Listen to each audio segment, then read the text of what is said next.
Hello, welcome back to my new mini blog. তো এখন আজকে হচ্ছে সানডে, কালকে আমাদের বাড়িতে হবে সরস্বতী পুজো। তো এখন আমরা বেরোচ্ছি যে টালা প্রত্যয়ের ঠাকুরটা আছে সরস্বতী ঠাকুর, সেটাই দেখার জন্য, এবং ফেরার পথে মানে আমাদের বাড়ির জন্য ঠাকুর আর যা যা লাগে আর কি পুজোর জন্য সেগুলো একেবারে কিনে নিয়ে আসবো। তো চলো আমার সাথে, তোমাদের সাথেও শেয়ার করবো যে টালা প্রত্যয়ের ঠাকুরটা কেমন হয়েছে এবং আমি আজকে কি কি ঠাকুরের জন্য কিনছি সব কিছুই। তো চলো আমার সাথে থেকো আর পুরো ব্লগটা দেখতে থেকো। আর এদিকে পুপুনও রেডি হয়ে গেছে। পুপুন একটু দেখা কেমন সেজেছিস। পুপুন টিপ পড়েছে নিজে নিজে, আমি টিপ পড়েছি বলে এটা বেড়ে যাবে বাবান। আর তুমি কোথায় যাচ্ছ এখন? আমি ঠাকুর দেখতে যাচ্ছি। কি ঠাকুর বলো? সরস্বতী কে হয় তোমার? ওর বউ হয় সরস্বতী। দাও চিনিটা, দেবে চুলটা আঁচড়াই, চুলটা আঁচড়ানো হয়নি। চলো। ও মাম্মাম দেখি, পাপা দেখি, পাপা দেখি, পাপা দেখি। তো তোমাকে দেখো, তুই রেডি আছো? হ্যাঁ রেডি। মাম্মাম রেডি আছে, আমি রেডি আছি। ও পাপা, এই পুরো ক্লিপিংসগুলোই তোমরা দেখলে, এটা পুরোটাই পুপুন ব্লগ করেছে, তার মানে বোঝো কি পাকা পেকেছে। এদিকে তাকা, পুপুনও রেডি, দেখো কি স্টাইলটা বেড়েছে। আর এই যে বড় রেডি হয়ে গেছে, আর এইদিকে আমরা তো রেডি শেডি হয়ে বেরিয়ে গেছি এবং রাস্তায় যেতে যেতে বেশ কয়েকটা আর কি মায়ের দর্শন হয়ে গেল।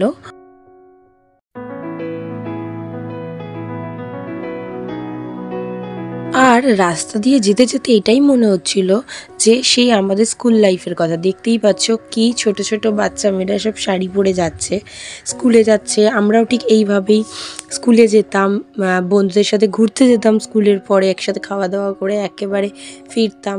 ঠিক সেই স্কুল লাইফের কথাই মনে পড়ে যাচ্ছে। আর দেখো চলেও এসেছি টালা প্রত্যয়েতে।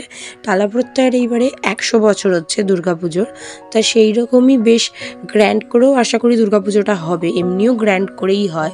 আর পুরো রাস্তা জুড়েই যেমন দুর্গাপুজোর আর কি করে না, ব্যানার পোস্টার দিয়ে করে দেয়, সেরকমই করে দিয়েছে। আমার ছেলে তো বেশ মজা পাচ্ছে, ওপর হয়ে একদম দেখছে।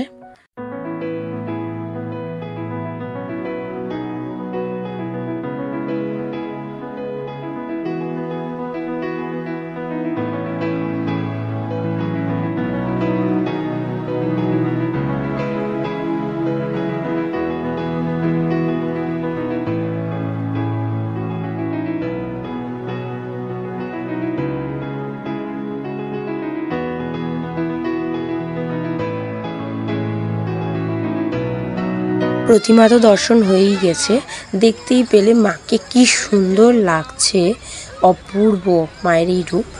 তারপরেই পুপুনকে নিয়ে আমরা চলে আসি পার্কে একটু দোলনা চালানোর জন্য, কারণ পুপুন বেশ এনজয় করে দোলনা চালানো। আর ও দেখতেই পাচ্ছ এসেই কিনে নিয়েছে ওই ক্যান্ডিটা, ওই হাওয়াই মিঠাইটা।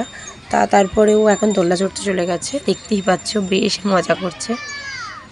আর এই পুচকু পুচকু মেয়েগুলোকেও দেখো কি সুন্দর সব শাড়ি পরে এসেছে, খুব ম্যানেজও করছে শাড়ি পরে এত সুন্দরভাবে।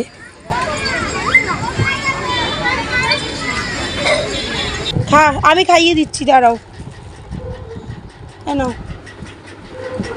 আরে লাফায় না। চলে এসেছি আমার বাড়িতে, একেবারে সন্ধেবেলা ঠাকুর নিয়ে বাড়ি ফিরবো। তো এখন তাহলে পুপুনকে একটু ঘুম পাড়িয়ে দিও, রেস্টটা নিক। এই যে ঠাকুরে নেওয়া হয়ে গেছে, তার সাথে ফল আর যা যা লাগে পুজোর জন্য সমস্ত কিছুই নিয়ে নিয়েছি। খালি মালা আর মিষ্টিটা ঠিক পরের দিনই নেব।